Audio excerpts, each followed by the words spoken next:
Hi, I'm Gus Prestera, an organizational development consultant. And a lot of the work that I do revolves around affecting organizational change. So comfort foods are really not my thing. I like my food with a little bit of gusto. I like to enlist the help of the managers of the target audience that we have in mind. So if we're trying to drive new behaviors within a sales organization, I want to make sure that the sales managers, sales leaders are very actively involved in helping us drive those changes. It doesn't really matter what the department is, what the organization is, but consistently what I try to do is find ways to get managers to confront the challenges that are facing their organization and to take some ownership and responsibility for driving that change. And then we in the training and organizational development disciplines can help them do that by giving them the tools and resources that they need. But I want to enlist their help in driving those new behaviors, those new attitudes that they want to instill, driving them all the way down into the on-the-job performance, right? And so that we're not just doing skill acquisition in the classroom, but we're taking that and then getting people to use those same skills on the job with support from their managers. So that's very, very important. I start by engaging the managers first. Typically, I will conduct some kind of an executive briefing for the leadership team. And typically, I will try to get the most senior leader who's really invested in that organizational change to co-facilitate that session with me. So sometimes it's a CEO, sometimes it's a functional leader like the head of HR, the head of sales, or it could be a business unit leader.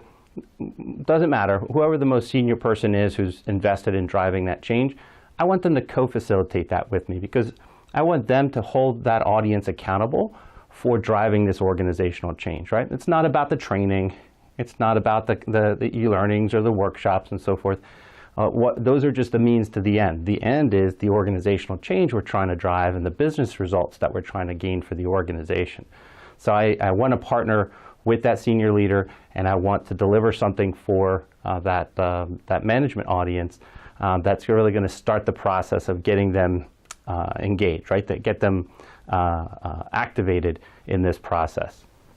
So in this executive briefing, I'll start by giving everybody, all the managers, an overview, a sense of what the training is going to be about, what's going to be included, what tools and resources we have available to that target audience in order to drive the kind of change that we need, the kind of skill acquisition that needs to happen, the attitude changes that need to be promoted during the training, during the interventions that we're going to be doing. But then I enlist their help, right? Like I said, we're not going to get very far if we don't have manager support and active manager involvement.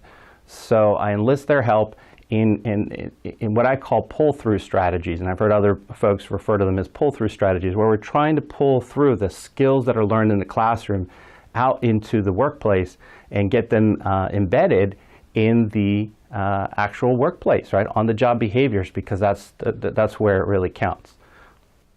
So these pull-through strategies can include a number of different things before and after the training that happens. So before the training, I would love it for those managers to go back and have conversations with their employees to prime the pump, right? To get them thinking about the kind of changes that are needed.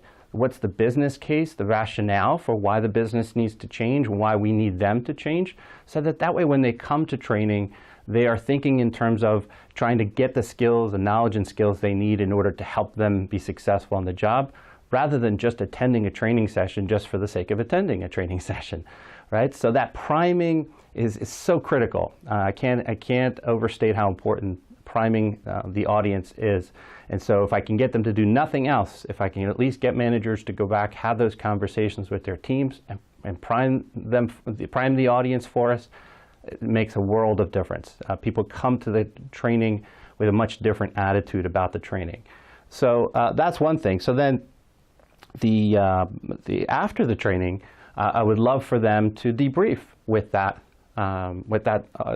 employees, right? To talk about, whether in a group or in one-on-one settings, to talk about what was learned, what did they get out of the training, what new skills did they develop, what are, as a result of those new skills that they've developed, the new knowledge that they acquired, what are they going to do differently now on the job?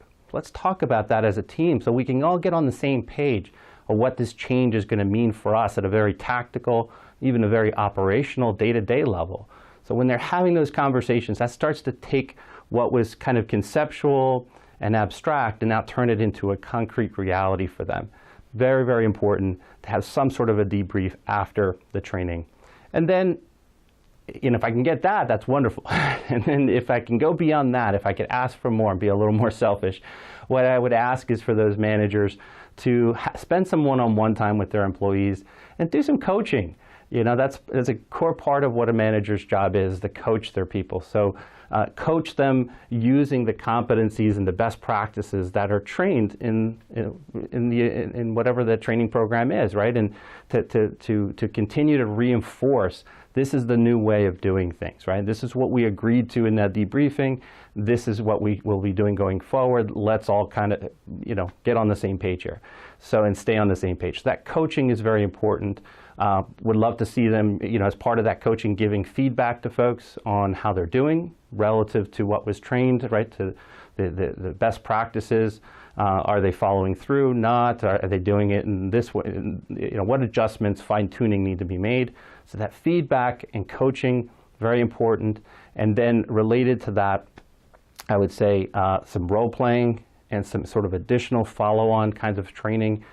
Demonstrate for your people how you want them to do it, right? Role model for them. Role-play interactions with them. If you're trying to change the way they behave with their customers or with each other, role-play some of that with them, right? Do some of your own skill development to continue the learning process back on the job. And then in really optimal situations, what I would ask is that you go even further than that and engage with your team, and maybe engage with certain individuals from your team who've gone and attended a training, and they come back, and now partner with them to act as change agents, right? So enlist their help in figuring out how can we change the way we do things around here, right? How can you maybe take the lead on some initiative that will change our processes, that will change how we interact with folks, that will document some new standards, that kind of thing, that maybe my direct report who just came back from training, maybe you could train the rest of the team, or you could coach or do some mentoring with your peers, right? So to really empower their direct reports to drive the change, right? To be the change. And that, in an ideal world, is what I want to see happen. But of course, that's not going to happen every time. So, I take these in stages. If I can get them to do the priming, that's great. If I can get them to do the debrief, that's even better. If I can get them to do some coaching, feedback giving and role playing and that sort of thing, and role modeling, that's wonderful. We're going to get very far doing it that way.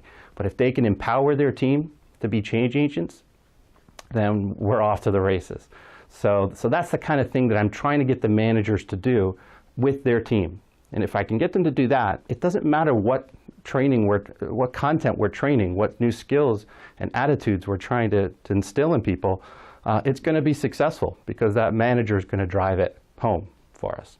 So that's what I'm trying to do with these different pull-through strategies. It's important to equip the managers with the tools and resources that they're going to need in order to follow through on those pull-through strategies. A popular example is a brief 2 to 9 page manager playbook that spells out best practice instructions for executing the various pull-through strategies. So it would have 1, 2, 3, just a handful of strategies that they could use, along with links to any supporting articles, videos, books, job aids, and other resources, internal, external resources that they could use in order to pull those strategies off.